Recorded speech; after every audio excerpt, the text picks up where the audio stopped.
कहीं ना कहीं मुझे आपको गौर करने की जरूरत है। हम गालियां खा रहे हैं, हम जलील किए जा रहे हैं, हम रुस्वा किए जा रहे हैं, हमें बेइज्जत किया जा रहा है, हमारे घरों पर बुलडोजर चलाए जा रहे हैं। कैसी कैसी बातें हम हर रोज हमारे खिलाफ व्हाट्सएप, फेसबुक, इंस्टाग्राम के ऊपर हम देख रहे हैं और हम क्या कर रहे हैं। तो उसी व्हाट्सएप पर, उसी फेसबुक पर, उसी इंस्टाग्राम के ऊपर हम अपनी नाराजगी का इजहार कर रहे हैं और बस बात वहीं खत्म हो जा रही है। इस जमहूरियत के अंदर आपको ये इख्तियार दिया गया है कि आप किसे सत्ता में बिठाना चाहिए, किसे हटाना चाहिए। यह आपके वोट की ताकत है। इतना सब कुछ होने के बावजूद भी हम कुछ नहीं कर पा रहे हैं, तो हम एक नहीं हो पा रहे हैं और ये हमारी सबसे बड़ी कमजोरी है। आज आप देख रहे हैं कि मेरे कायद बैरिस्टर असदुद्दीन अवैसी साहब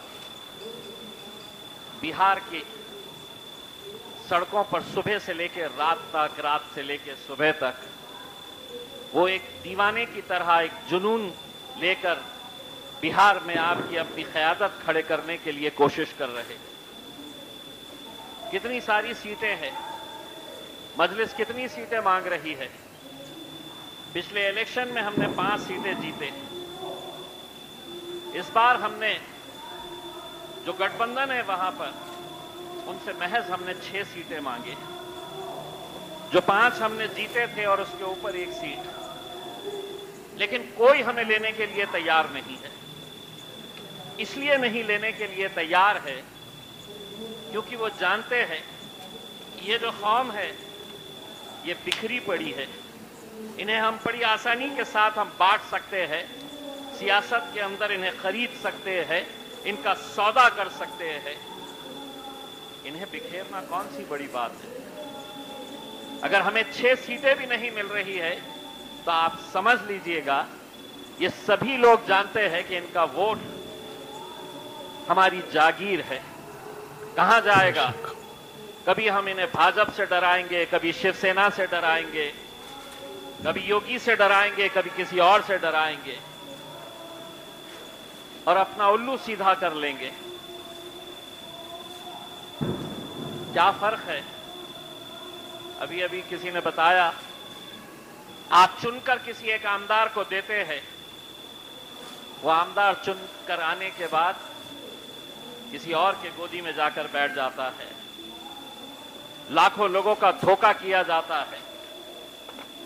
एकनाथ शिंदे की पार्टी को देखिए आप, किस बुनियाद के ऊपर खड़ी रही है वो पार्टी। इतने सारे एमएलए उनके पास कहां से आए? क्या उनका कोई बहुत बड़ा प्रोग्राम था कि साहब मैं महाराष्ट्र को एक उज्जवल भविष्य दिखाने वाला हूं, तब जाकर लोग उनके साथ जुड़े? ऐसा नहीं है। लाइन में खड़े हुए एमएलए, बता तेरा दाम कितना है, बता तेरा रेट कितना है। 25 करोड़, 30 करोड़, 40 करोड़, 50 करोड़ रुपए जैसा भेड़ बकरियों को खरीदा जाता है, वैसे आज एमएलए को खरीदा जा रहा है। कोई बोलने की हिम्मत रखता है? नहीं रखता है। लेकिन अल्हम्दुलिल्लाह मजलिस इत्तेहादुल मुस्लिमीन हम बोलेंगे और यकीनन हम डट कर बोलेंगे उसमें।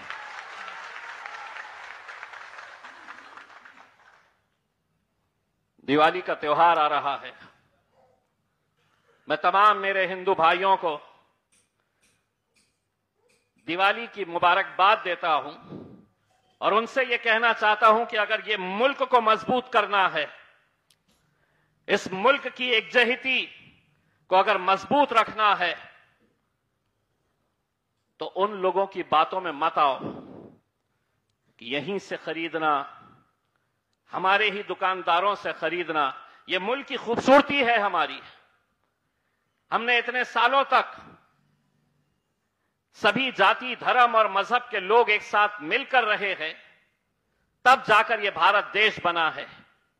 लेकिन आज अगर सबसे ज्यादा इस मुल्क को तोड़ने का अगर कोई काम कर रहे हैं तो वो नरेंद्र मोदी, देवेंद्र फडणवीस और भारतीय जनता पार्टी आरएसएस के साथ मिलकर इस मुल्क को तोड़ने का काम कर रहे हैं।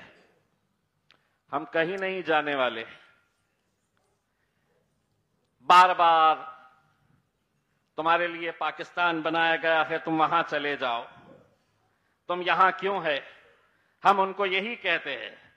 जब मेरे बुजुर्गों से पूछा गया था कि तुम्हारे लिए हम सिर्फ एक मुसलमानों का मुल्क बना रहे हैं पाकिस्तान, वहां चले जाओ, तो हमारे बुजुर्गों ने कहा था कि नहीं, मैं इस मिट्टी के अंदर पैदा हुआ हूं और इंशाअल्लाह इसी मिट्टी के अंदर हम दफन होंगे। लेकिन आज आप सोचिए कैसे कैसे ताने हमें दिए जाते, कैसे कैसे बातों का हमें सामना करना पड़ता है।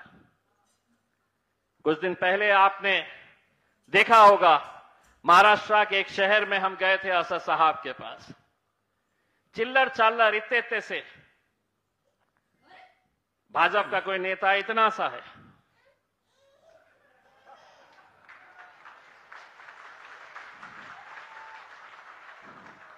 एक नया नया मार्केट में आया है जिसको मैंने चिकनी चमेली नाम दिया है।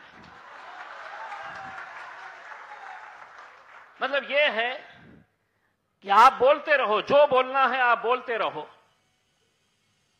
जिस दिन हम वहां पर गए तो वहां के एसपी साहब ने 3 पेज का हमको परमिशन देने का जो एक ऑर्डर दिया, 3 पेजेस थे उसमें। ये करना, इतना बोलना, ये नहीं बोलना, ऐसा करना। मैं बोला क्यों? सारे कानून हमारे ऊपर ही। बाकी लोग हर रोज स्टेज पे खड़े रहकर हमारे खिलाफ क्या क्या नहीं बयानबाजी कर रहे हैं। तो हमने भी वहां पर आपकी तरफ से एक पैगाम देकर आ गए। हम पुलिस का, हुकूमत का, सरकार का, प्रशासन का हम इज्जत एहतराम करते हैं। उन्होंने कहा कि ये नहीं बोलना, हमने कहा हम नहीं बोलेंगे।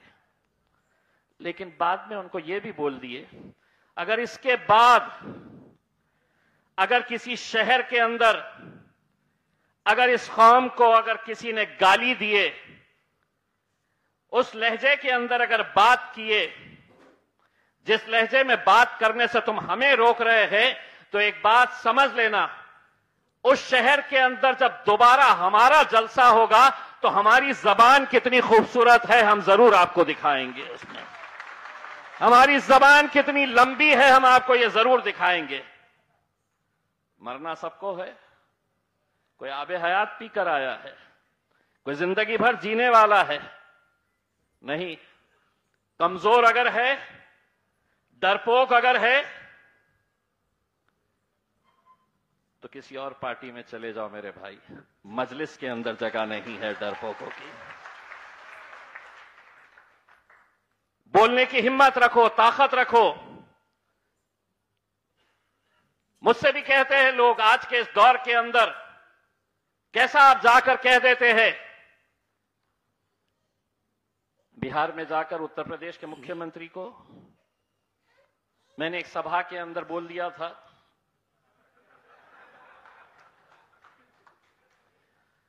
अब मुझसे लोगों ने कहा कि साहब आपको मालूम नहीं है कि वो शख्स क्या कर रहा है। मैं कहा अगर उसके बाल हिप्पी कट होते तो मैं उसको हिप्पी बोला होता। टखले को टखला कहना यह कौन सा गुनाह हो गया है मेरे भाई? कहां का गुनाह हो गया है ये? बोले नहीं आप जरा एहतियात से। मैं बोला नहीं, डरता मैं भी हूं, डर मुझे भी लगता है, लेकिन तुम अगर ये समझ रहे हैं कि मैं किसी इंसान से डर जाऊंगा तो तुम मेरी फितरत को समझे नहीं है। मैं सर झुकाऊंगा तो सिर्फ मेरे रब के आगे झुकाऊंगा, मैं डरूंगा तो सिर्फ अपने अल्लाह से डरूंगा। ये जज्बा मेरे भाइयों पैदा करो, पैदा करो ये जज्बा, अपनी क़यादत खड़े करो। आने वाले वक्त के अंदर इलेक्शन आने वाले हैं, पार्टी किसका साथ देगी, पार्टी किसको टिकट देगी, एक अच्छी पार्टी, अपनी क़यादत को अगर खड़े करना है तो फारूक शाब्दी साहब, आप सड़क चलते हुए आदमी के ऊपर हाथ रखना और कहना कि साहब आप इसको टिकट दे दो, और पूरी आवाम ने कहना कि लब्बैक कहते हैं हम आपके फैसले के ऊपर। बाकी सारे नेता जो आप चुनकर देते हैं, कोई जुआरी है, कोई 2 नंबर का धंधा कर रहा है, कोई जमीनें हड़प रहा है, कोई बेईमानी के अंदर सबसे आगे है, लेकिन हमारी जब क़यादत चुनने का मौका आता है तो उम्मीद करते हैं कि कोई आसमान से सफेद रंग का पोशाक पहने हुए एक फरिश्ता उतर कर आएगा। कहां से आएगा? हम भी इंसान है, गलतियां हमसे भी होती है इसमें। हम कोई दावा नहीं कर रहे हैं कि हम कोई बहुत बड़े फरिश्ते हैं। हम इंसान अगर है तो गलतियां हमसे भी होती है, लेकिन जब टिकट दिया जाता है तो फौरन पूरी कौम खड़े हो जाती है, इसको कहीं को दिए, इन्हें ऐसा है, इसको नहीं देना था। कभी आप अपनी क़यादत नहीं खड़े कर पाएंगे जब तक आप अपने क़ायद के फैसलों को मानेंगे नहीं। आप अपने आप का एक आमिर तैयार नहीं करेंगे, एक लीडर तैयार नहीं करेंगे, तब तक आप अपनी क़यादत नहीं खड़े कर सकते हैं। और आज वक्त की जरूरत चीख चीख कर आपको यह कह रही है, मिटा दीजिएगा अपने छोटे मोटे इख्तिलाफात को, खत्म कर दीजिएगा। अगर इस इलाके के अंदर, अगर इन कॉन्स्टिट्यूएंसी के अंदर अगर कोई इख्तिलाफ है, कोई किसी से नाराज है, कोई किसी से खफा है, इम्तियाज जलील सर झुकाकर आपसे माफी मांगने के लिए तैयार है, बस इसलिए कि मैं मजलिस को मजबूत करना चाहता हूं। मेरे भाई, मैं आपसे माफी मांगने के लिए तैयार हूं। किसी ना किसी को छोटा होना पड़ेगा, किसी ना किसी को आगे बढ़कर हाथ आगे बढ़ाना पड़ेगा, वरना हर कोई आज आपसे जो मिलता है वो पीठ में खंजर लेकर घूम रहा है, सामने से मुस्कुराता है, पीठ में खंजर लेकर घूमने का काम कर रहा है। इस इलाके के अंदर अलग अलग सियासी पार्टियां आएगी, लेकिन एक बात मैं बार बार ये कहता हूं, इम्तियाज जलील को अगर किसी ने अगर हराया है तो गैरों ने नहीं हराया है। मेरे अपने ही कुछ लोग हैं। हां, यकीनन मैं ये पूरी जिम्मेदारी के साथ कहता हूं, मैं जिस शख्स की बड़ी इज्जत करता था, अबू आसिम की, उस शख्स ने देवेंद्र फडणवीस के साथ हाथ मिलाकर जिस उम्मीदवार को रातों रात खड़ा किया, पैसा लेकर खड़ा किया, मैं 2000 से हारा, उसका उम्मीदवार 5000 वोट लिया। दोस्तों, आपको अपना कौन है, पराया कौन है, कौम का धंधा कौन करता है, सौदा कौन करता है, ये परखने का वक्त आया है। उसमें हर कोई आपकी महफिल में आएगा, आपको लुभाने की कोशिश करेगा, लेकिन आपको सोचना है किसके साथ जाना है। आज अगर इस मुल्क के अंदर आप असदुद्दीन अवैसी साहब को अगर कमजोर कर देंगे तो एक बात मेरी याद रखना, हिंदुस्तान के अंदर मुसलमान लीडर तो आपको मिल जाएंगे, लेकिन असदुद्दीन अवैसी सदियों में एक पैदा होता है मेरे भाई, सदियों में एक होता है। आप उनकी इज्जत, उनका चेहरा देखिए। आपको इम्तियाज जलील से नाराजगी है, आपको वारिस पठान से गुस्सा है, आप फारूक शाब्दी को पसंद नहीं करते हैं, छोड़ दीजिएगा। हमारे चेहरे के अंदर आप ये समझ लीजिएगा, असदुद्दीन अवैसी हम हर इलाके के अंदर तैयार करना चाहते हैं, जो आपके लिए लड़ सके, बोल सके, आवाज उठा सके। मेरे भाई, यकीनन आने वाला वक्त जब भी इलेक्शन आएगा, मैं यहां के जिम्मेदारों को यह कहना चाहूंगा, दोबारा ऐसी गलती मत करिएगा कि हम गाड़ी में बैठकर आ जाएं और आवाम हमारी पैदल चलते हुए आए। अगर दोबारा ऐसा हुआ तो इम्तियाज जलील उस आवाम के साथ खड़े रहेगा, आपकी गाड़ी में बैठकर नहीं आएगा, यह समझ लीजिएगा। उसमें अगला जलसा इंशाअल्लाह बड़े तौर पे लेंगे। और हो सके तो इंशाअल्लाह दुआ करिएगा कि बिहार का इलेक्शन होने के बाद असदुद्दीन अवैसी साहब को यहां पर लेकर आएंगे। असदुद्दीन अवैसी साहब की जलसे भी यहां पर होंगे और जो भी फैसले होंगे इस बार मुंबई की टीम, मुंबई में काम करने वाले लोग ये फैसला करेंगे कि टिकट किसको दिया जाना चाहिए, किसको नहीं दिया जाना चाहिए। उस मेरे प्यारे नाज़रीन, आपने पूरा वीडियो देखा। वीडियो देखने के बाद आपको वीडियो कैसा लगा, आप अपनी राय हमें नीचे कमेंट बॉक्स में ज़रूर बताएं। वीडियो अगर पसंद आया हो तो वीडियो को लाइक और चैनल को सब्सक्राइब ज़रूर कर लीजिएगा।